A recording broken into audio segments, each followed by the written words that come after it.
Many wrestlers are parents too, of course, and they aren't insensitive to those concerns. Jesse Ventura, in fact, is on the board of the Make-A-Wish Foundation, an organization that grants what in many cases turns out to be the dying wishes of seriously ill children. And I've had kids, their only wish is for me to come and visit them. That's very humbling, because here's someone dying whose greatest joy in life is to meet you. The Body Rules by Jesse the Body Ventura. Pencil Neck Geek by Freddie Blassie. Son of a Gypsy Man by Woo Have Mercy. Boogie Woogie Man, Jimmy Valiant. To some of the hits on Wrestling Rocks, the vinyl album. This album is still sealed. How about that? Are you a wrestling fan? I know I am. I collect footage, and I found this piece from 1989, which actually comes from a U-Matic tape. Not a VCR or VHS tape. No. A U-Matic tape. And if you do not know what this is what your local TV station would use to broadcast whatever. So I figured we could watch this together and have some fun. So without further ado, 1989, here we come.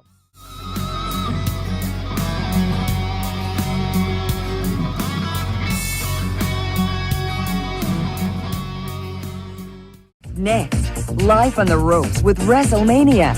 Sports entertainment, you have to be the consummate professional to be good at this.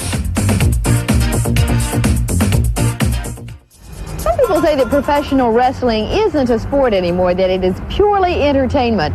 Other people claim that it's neither one. Well, tonight we're going to try and pin down the phenomenon known as WrestleMania.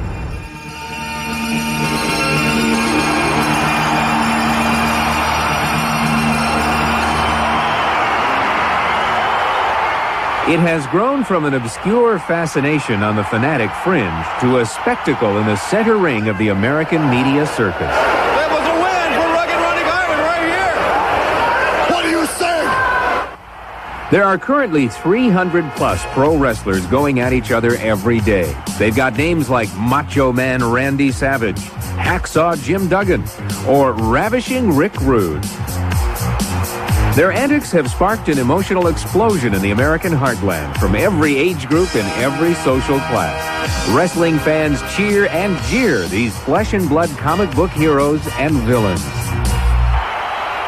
I'm gonna break your arm, your leg, I'm gonna bite your ear and pull your eye out! What is it about this wacky action that has so many fans in such a frenzy? It's much more than sport. It's much more than entertainment. It goes way beyond that. It's sports entertainment. You have to be the consummate professional to be good at this. But wait a minute, is this sports or entertainment? Sports ends when you accept money. Once you accept money for an athletic endeavor, it's no longer sport, it's business. And sports is entertainment. There's no fine line. Which sort of makes Hulk Hogan's championship belt more of a box office badge than a sports trophy. Hulk Hogan is the one wrestler in the WWF who can keep the fans coming back at this energetic pace that they apparently maintain wherever he goes. You got to be doing something right when it's this powerful. Athletic ability has much less to do with whether a wrestler will be promoted through the profession than his acting ability. Professor Gerald Morton has written the book on wrestling. I think one reason wrestling has become so popular in the last few years is that it is the same kind of simple moral perspective that our last administration gave us for dealing with world and national events. Good and evil, we know them, we recognize them, and we'll deal with them violently if we have to.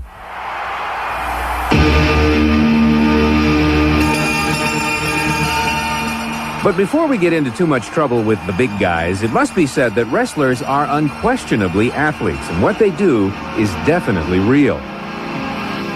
Let me pick up anyone and body slam them one time, and they can give the answer. They can tell if it's real or not, because it is real.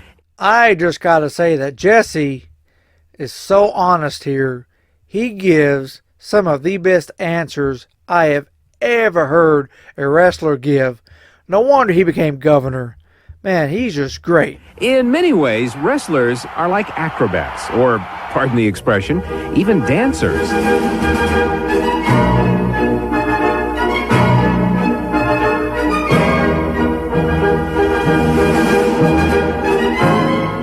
Wrestlers have to be good enough athletes to take a fall, to deliver a blow without hurting their opponent. They have to be able to do this through sustained night after night regiment. In fact, Morton says, much of what happens in the ring is carefully choreographed, from the characters to the costumes, right on down to that final body slam. They know how the match is going to end, and they know what the final maneuver in the match will be that creates the pinfall or the disqualification. The end of a match has to be predetermined in order to generate the fan interest in the next encounter between these two wrestlers. Yet, while it's all fun and games on the surface, beyond the arena, wrestling does have its critics. Some say it presents simplistic stereotypes. For example, foreigners are almost automatically villains. Women are to be worshipped or dominated by men. And violence is presented as a valid solution to disagreements. All of which wouldn't be so bad if it weren't that so much of wrestling is being pitched to children. Parents need to make sure their children understand that the violence is not real. Many wrestlers are parents too, of course, and they aren't insensitive to those concerns. Jesse Ventura, in fact, is on the board of the Make-A-Wish Foundation, an organization that grants what in many cases turns out to be the dying wishes of seriously ill children. And I've had kids, their only wish is for me to come and visit them. And that's very humbling, because here's someone dying whose greatest joy in life is to meet you. The wrestlers may be real enough, but as for what they do in the ring, well, maybe reality is in the eye of the beholder. I tell you, I have never been a fan of professional wrestling, but it doesn't matter because lots of other people are. WrestleMania 5, which was the event during which Hulk Hogan regained his World Wrestling title, grossed over $40 million. So, I understand what this guy's trying to say, but it reminds me of an old Andy Griffith episode where Opie was bored, so Andy asked him if he had went to see the new Cowboy picture show yet. I do not believe at any point Andy Taylor had to stop and say, Opie, that cowboy picture is not real. The violence is not real. I mean, I don't imagine Aunt Bee ever said, oh, Opie, do not go see that movie. It's not good for you. I mean, I know, bad impression, I know, but I do not know of that many kids that got hurt playing wrestling. I do know a lot got hurt playing football, though. Now, sure, the happen kids got hurt wrestling, but how many more have gotten hurt playing football, playing baseball, playing basketball? More kids get hurt that way. So, like I said, I understand what this guy is saying, but he's coming from a kind of a wrong angle. And most of us kids already knew that the violence is not real. We kind of knew that because guess what? We see them the next day, the next event, the next pay-per-view, whatever. Now, in a Die Hard movie, when they die, you don't see them in the sequel because we get it. It's the same way with, like I said, Cowboy picture. I mean, when they shoot them dead, they're dead. They don't come back, but we get it.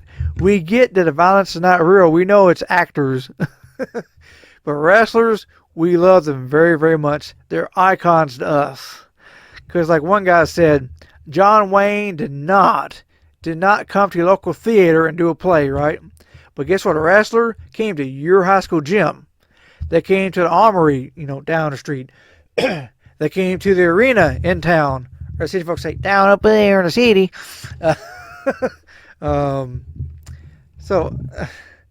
It's just up to the person, up to the kid. I hope and pray that none of you get hurt trying to play wrestle. But like I said, I knew nobody growing up, and we all did. I knew not one that got hurt. What do you guys think?